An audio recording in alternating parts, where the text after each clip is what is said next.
Hey guys, welcome back to channel BCom first year second semester का एक और subject हम इस चैनल पर पढ़ना शुरू कर रहे हैं जिसका नाम है कंप्यूटराइज्ड अकाउंटिंग। इस वीडियो के साथ हम शुरू करेंगे यूनिट 1 और कुछ भी एक्स्ट्रा हम नहीं पढ़ेंगे इस सब्जेक्ट से। जो भी इंपॉर्टेंट टॉपिक हैं, जो अच्छे टॉपिक्स हैं, एग्जाम में आते हैं, सिर्फ वही टॉपिक्स हम कवर करेंगे इस वीडियो में भी और आने वाली सारी वीडियोज में भी, राइट। तो सबसे पहले कुछ इंपॉर्टेंट बातें, अगर आपने अभी तक टेलीग्राम चैनल ज्वाइन नहीं करा है तो डिस्क्रिप्शन में लिंक है, उसको जाके ज्वाइन करो। वहां आपको बिल्कुल फ्री में नोट्स अवेलेबल हो जाएंगे। और एक और अच्छा ऑप्शन नोट्स के लिए वो ये है कि आप एक कॉपी और पेन लेके बैठ जाओ। जो खुद के नोट्स होते हैं वो बहुत ज्यादा इफेक्टिव होते हैं। जो भी आपको स्क्रीन पर दिख रहा है, जो भी मैं बोल रहा हूँ, आप खुद के पॉइंट्स बनाओ, खुद के नोट्स बनाओ, वो आपको और ज्यादा अच्छे से समझ में आएंगे, ठीक है। तो अब बारी है कंप्यूटराइज्ड अकाउंटिंग के बारे में पढ़ने की और समझने की।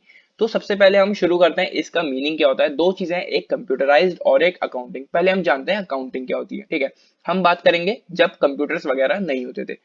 अकाउंटिंग क्या होती है, जो भी ट्रांजैक्शंस हुई हैं, जो भी पैसा हमारे पास आया है, ये पैसा हमारे पास से गया है, उन सब चीजों को रिकॉर्ड करना, ठीक है, अकाउंटिंग कहलाती है। वो सब चीजें मैनुअली होती थी। ऑब्वियस सी बात है, जब कंप्यूटर्स वगैरह नहीं थे तो वो सब चीजें पेपर पर लिखी होती थी। पेपर क्या, बड़े बड़े रजिस्टर्स होते थे, उनमें अकाउंट्स बने होते थे, लेजर्स बने होते थे और मैनुअली वो सारा काम किया जाता था। लोग अपने हाथों से लिखते थे वो सारी ट्रांजैक्शंस को। डे टू डे बेसिस पर जो भी पैसा आ रहा है या फिर जो भी पैसा जा रहा है, उन सब चीजों को वो रिकॉर्ड करते थे। फिर चाहे वो कोई बड़ा बिजनेस हो, छोटा बिजनेस हो, कोई छोटी बड़ी फैक्ट्री हो या फिर दूसरी कोई भी जगह जहां पर बिलिंग का काम होता हो, तो वो सब चीजें रिकॉर्ड की जाती थी।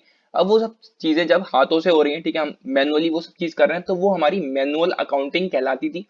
लेकिन जब से कंप्यूटर्स आए, सब चीजें कंप्यूटर पे डिपेंड होनी शुरू हुई, तो वही सेम चीजें जब कंप्यूटर पे हुई तो वो कंप्यूटराइज्ड अकाउंटिंग कहलाई, ठीक है। तो बेसिकली जितनी भी ट्रांजैक्शंस हम रिकॉर्ड कर रहे हैं कंप्यूटर के थ्रू, वो हमारी कंप्यूटराइज्ड अकाउंटिंग कहलाती है। और जो हम हाथों से कर रहे हैं, जो हम लिख रहे हैं, वो मैनुअल अकाउंटिंग कहलाती है, राइट। अब हमें समझ तो आ गया कंप्यूटराइज्ड अकाउंटिंग होती क्या है, लेकिन हम इसको एग्जाम में कैसे लिखेंगे। तो अगर आपने अभी तक पेन और कॉपी नहीं निकाली है तो जल्दी से उसको निकालो और लिखना शुरू कर दो। Computerized accounting system means an accounting information system that processes all financial transactions of the business following the widely accepted accounting principles to generate reports as required. Computerized accounting system का मतलब है एक ऐसा accounting information system जो process करे सारी financial transactions को business की, और कुछ जो accounting principles है उनको फॉलो करते हुए रिपोर्ट्स को जनरेट करे। It is a database based application where transactions are stored in an organized form. ये एक डाटाबेस बेस्ड एप्लीकेशन होती है, मतलब इसमें पूरा डाटा जो है वो एक डाटाबेस में स्टोर हो जाता है, ठीक है। जितनी भी ट्रांजैक्शंस होती है, जितना भी पूरा डाटा होता है, वो डाटाबेस में स्टोर हो जाता है, ठीक है, एक ऑर्गेनाइज्ड फॉर्म में, ठीक। तो वो एप्लीकेशन हमारी टैली होती है, ठीक है। ज्यादातर जो यूज होती है वो टैली एप्लीकेशन यूज होती है। टैली सॉफ्टवेयर होता है जो कंप्यूटर्स में होता है और वो इन सारी ट्रांजैक्शन को रिकॉर्ड करने के लिए यूज किया जाता है, राइट। तो ये डेफिनेशन आप एग्जाम में बहुत आराम से लिख सकते हैं। उससे पहले आप अभी बिल्कुल अपनी कॉपी में इस डेफिनेशन को लिखो और साथ में समझते हुए भी चलो, ठीक। आगे बढ़ते हैं, characteristics of computerised accounting. Computerised accounting के क्या क्या फीचर्स होते हैं, क्या कैरेक्टरिस्टिक्स होते हैं, वो हम यहाँ पर जानेंगे। नंबर 1 है this system helps in data inputting online. अब ये जो सिस्टम है कंप्यूटराइज्ड अकाउंटिंग, ये हेल्प करता है उस डाटा को, जो भी हमारी ट्रांजेक्शन है, ठीक है, जो हमारी ट्रांजेक्शन है वही हमारा डाटा कहलाता है। तो उसको ऑनलाइन हम इनपुट कर सकते हैं। जैसे कि मैंने आपको बताया, टैली एक सॉफ्टवेयर है जो मेजरली यूज किया जाता है, बाकी और भी एप्लीकेशन हो सकते हैं, ठीक है। तो उनमें हम ये सब चीजें इनपुट कर सकते हैं, जो भी हमारा डाटा है उसको इनपुट कर सकते हैं। In this all the financial transactions related to the business are recorded and stored in a fully device database. अभी तक हम, जब हमारे पास कंप्यूटर नहीं थे, तो हम उन सब चीजों को एक पेपर पे लिख रहे थे। पेपर यानी कि जो सारे रजिस्टर्स थे, ठीक है, सारा पेपर वर्क था, उनमें हम सब चीजें लिख रहे थे, ठीक।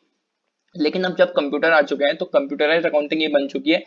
तो कंप्यूटराइज्ड अकाउंटिंग में हम ये सारा डाटा स्टोर करते हैं फुली डिवाइस्ड डाटाबेस में, ठीक है। डाटाबेस यानी कि एक पूरा रिकॉर्ड होता है जो हमारा पूरा कंप्यूटर के अंदर होता है, ठीक है। वहां पे वो पूरी तरह से सेफ भी रहता है, राइट।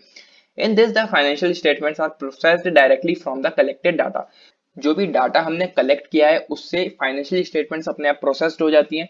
अब हम कंप्यूटर पर जब काम करें तो काम वहाँ पे थोड़ा ऑटोमेटिक, थोड़ा फास्ट और इजी वे में हो जाता है, ठीक है। तो जो भी हमने डाटा कलेक्ट किया है उससे फाइनेंशियल स्टेटमेंट्स अपने आप प्रोसेस हो जाती हैं।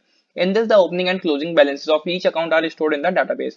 जो भी हमारा ओपनिंग और क्लोजिंग बैलेंस होता है, महीने की शुरू में हमारा कोई बैलेंस रहा होगा तो वो हमारा ओपनिंग बैलेंस है, और महीने के लास्ट में जब हम अकाउंट क्लोज करेंगे, दूसरे महीने के अकाउंट में आएंगे, तो वो हमारा क्लोजिंग बैलेंस होगा, ठीक है। वो सारा जो भी बैलेंस होगा वो हमारा स्टोर हो जाता है किसमें, डाटाबेस में, right. In this method purchase and sale invoices are prepared very easily. अब अगर हम रजिस्टर में, अगर हम मैनुअली काम कर रहे हैं तो वहां पे हमें सब चीजें अपने हाथ से करनी है। लेकिन यहाँ पर जो हमारा मेथड है, जो हमारा कंप्यूटराइज्ड अकाउंटिंग है, यहाँ पे हमारा परचेज और सेल इनवॉइस अपने आप प्रिपेयर हो जाते हैं, बहुत इजीली प्रिपेयर हो जाते हैं, ठीक है। ज्यादा चीजें हमें नहीं करनी होती अगर हम कंपेयर करें उसको मैनुअली वर्क से, ठीक। The business owner can access various reports whenever he wants. अब जो बिजनेस ओनर है वो उन सारी रिपोर्ट्स को कभी भी एक्सेस कर सकता है, फ्यूचर में अगर उसको नीड है तो वो कभी भी उसको एक्सेस कर सकता है, बहुत इजीली, बहुत फास्ट वे में। लेकिन अगर हम उस चीज को मैनुअली कंपेयर करें तो उन सारे रजिस्टर्स को जो भी उसने बनाए थे अपने हाथों से, पहले वो उनको ढूंढेगा क्योंकि उसने संभाल के रख रखे होंगे, ठीक है, उनको वो निकालेगा, फिर वो चेक करेगा कि कहाँ कहाँ पर वो सब चीजें हैं, तो वहां पे थोड़ा हमें समय लग सकता है। लेकिन कंप्यूटर में अगर हम ये सब चीजें करते हैं तो बहुत इजीली हम उसको एक्सेस कभी भी कर सकते हैं, ठीक। तो ये कुछ फीचर्स थे कंप्यूटराइज्ड अकाउंटिंग के। आगे बढ़ते हैं मैनुअल अकाउंटिंग सिस्टम। अच्छा, आपने कैरेक्टरिस्टिक्स अगर नहीं लिखी है तो एक आप स्क्रीनशॉट ले सकते हो या फिर आप वीडियो को पॉज करके इनको लिख सकते हो, ठीक है, साथ में लिखते हो चलो, बार बार कह रहा हूँ, बहुत ज्यादा अच्छे से आपको चीजें समझ में आएंगी जब आप खुद से नोट्स बनाओगे तो। तो मैनुअल अकाउंटिंग सिस्टम के बारे में हमने थोड़ा सा समझा था कि जो भी काम हम हाथ से लिख कर रहे हैं, अपने उन रजिस्टर्स में अकाउंट्स वगैरह बना रहे हैं, वो सब चीजें हमारी मैनुअल अकाउंटिंग सिस्टम कहलाती हैं, जो हम मैनुअली काम कर रहे हैं, राइट। तो इसको थोड़ा फिर से पढ़ते हैं और समझते हैं, और आप इस डेफिनेशन को लिख सकते हो अपनी कॉपी में, ठीक। Such an accounting system in which all the financial transactions related to the business are written by the manual in the primary books of accounting। तो जितनी भी ट्रांजेक्शन उस बिजनेस की होंगी वो सब चीजें हम बुक्स में लिखेंगे। कौन सी बुक्स में? जो बुक होती है अकाउंटिंग की, ठीक है। After that the balances of the accounts are drawn in various accounts. अब जो भी हमारा बैलेंस है, ठीक है, जो भी उन अकाउंट्स का बैलेंस है वो अलग अलग अकाउंट्स में लिखा जाएगा, अलग अलग अकाउंट्स हमें बनाने पड़ेंगे, ठीक है, according to the rules. After that with their help the trial balance is made. उसके बाद क्या होगा? ट्रायल बैलेंस हम बनाएंगे, and with the help of the trial balance की हेल्प से the final balance is made. जो फाइनल बैलेंस होगा वो बनाया जाएगा। अकाउंट्स अब कौन कौन से बनेंगे? ट्रेडिंग अकाउंट बनेगा, प्रॉफिट एंड लॉस अकाउंट बनेगा, बैलेंस शीट बनेगी। ये सब चीजें हमें पहले बनानी पड़ेंगी, उसके अंदर हमें सारे अकाउंट्स, इन अकाउंट्स के अंदर वो सारा बैलेंस हमें लिखना पड़ेगा। सब चीजें ये मैनुअली होंगी, ठीक। Are prepared, it is called human या फिर मैनुअल अकाउंटिंग। हम इसको ह्यूमन अकाउंटिंग भी कह सकते हैं और मैनुअल अकाउंटिंग भी कह सकते हैं, ठीक है। तो ये हमारा मैनुअल अकाउंटिंग सिस्टम होता है जिसमें हम सब कुछ मैनुअली करते हैं, कुछ भी ऑटोमेटिक नहीं होता, राइट। तो आपने, उम्मीद है, ये डेफिनेशन लिख ली होगी। आगे बढ़ते हैं, difference between manual and computerised accounting. बहुत इंपॉर्टेंट टॉपिक है, कंप्यूटराइज्ड और मैनुअल अकाउंटिंग में क्या डिफरेंस होता है, दोनों में अंतर पूछा जा सकता है आपसे, ठीक है। तो सबसे पहले हम बात करते हैं मीनिंग की, जो कि हमने बिल्कुल अभी अभी जाने। Manual accounting is a system of accounting that uses physical registers and account books for keeping financial records. बिल्कुल अभी अभी हमने जाना कि जो मैनुअल अकाउंटिंग होती है वो एक ऐसा सिस्टम होता है अकाउंटिंग का जो कि फिजिकल रजिस्टर्स को यूज करती है, अकाउंट बुक्स को यूज करती है उन सारे फाइनेंशियल रिकॉर्ड्स को रिकॉर्ड करने के लिए, ठीक है।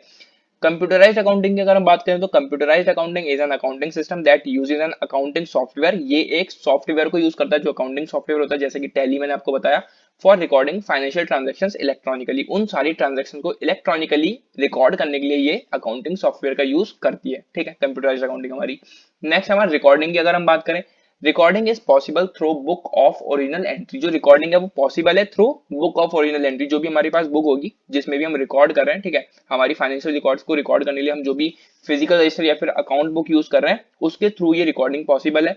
Data content is recorded in customized database. अगर हम बात करें कंप्यूटराइज्ड अकाउंटिंग की तो इसमें जो डाटा कंटेंट है वो रिकॉर्ड होगा एक कस्टमाइज्ड डाटाबेस में, ठीक है। जैसे कि मैंने आपको बताया कि एक डाटाबेस होता है पूरा कंप्यूटर के अंदर, उसके अंदर वो सारा हमारा डाटा जो है रिकॉर्ड होता है। कैलकुलेशन की अगर हम बात करें, all the calculation is performed manually. अब ऑब्वियस सी बात है, जब हम कोई चीज पेपर पर लिख रहे हैं तो हमें सारी कैलकुलेशन जो है अपने आप ही करनी पड़ेंगी, मैनुअली करनी पड़ेंगी। कंप्यूटर पर तो सारी कैलकुलेशन इजीली अपने आप हो जाती है, ठीक है। क्या प्लस करना है, क्या माइनस करना है, वो सब चीजें हमें मैनुअली करनी पड़ेंगी। दूसरी तरफ कंप्यूटराइज्ड अकाउंटिंग में अगर हम देखें तो only data input is required. हम सिर्फ डाटा को इनपुट करेंगे, प्लस माइनस वो अपने आप कर देगा। The calculations are performed by computer system. जो भी कैलकुलेशंस होंगी वो कंप्यूटर सिस्टम हमारा कर देगा, राइट। स्पीड की अगर हम बात करें तो मैनुअल अकाउंटिंग की स्पीड हम स्लो कहेंगे, क्योंकि वो काम हम अपने हाथों से लिख लिख कर रहे हैं, बहुत ज्यादा बारीकी से वो हम काम करेंगे, बहुत ज्यादा ध्यान से हम वो काम करेंगे, ठीक है। लेकिन अगर हम कंप्यूटराइज्ड अकाउंटिंग की बात करें तो यहाँ लिखा है कंपैरेटिवली फास्टर। अब वो सिंपल सी बात है कि कंप्यूटर के थ्रू अगर काम हो रहा है तो वो कंपैरेटिवली फास्टर होगा। कंप्यूटर ने हमारे काम को आसान बनाया, बहुत ज्यादा फास्ट वे में सारे काम हमारे हो जाते हैं कंप्यूटर की वजह से, ठीक है। तो कंप्यूटराइज्ड अकाउंटिंग ज्यादा फास्टर होती है किसके कंपैरिजन में? मैनुअल अकाउंटिंग के कंपैरिजन में। नेक्स्ट है बैकअप। अब मैनुअल अकाउंटिंग में कोई भी बैकअप हमारा पॉसिबल नहीं है, ठीक है। जो भी चीजें हमने लिखी हैं अब या तो हम उसको संभाल के रख दें कहीं पर, ठीक है। अब ये भी हम नहीं कह सकते कि वो कब तक संभाल कर रखा रहेगा, उसमें कुछ खराबी ना आए पेपर में, ठीक है। यहाँ पे कोई भी बैकअप हमारे पास पॉसिबल नहीं है। अगर वो चीज खराब हो गई तो वो खराब ही हो जाएगी, ठीक है। अगर वो पेपर जल गए, वो रजिस्टर जल गए तो वो जल गए, कोई उसका बैकअप हमारे पास नहीं है। लेकिन कंप्यूटराइज्ड अकाउंटिंग में entries of transactions can be saved and backup. यहाँ पे हमने जितनी भी एंट्रीज करी हैं उन सबको हम, या फिर चाहे वो ट्रांजेक्शन हुई, उन सबको हम सेव कर सकते हैं और उनका बैकअप भी लेके रख सकते हैं कंप्यूटर के अंदर, ठीक, तो ये थे बहुत सिंपल से डिफरेंस मैनुअल और कंप्यूटराइज्ड अकाउंटिंग में।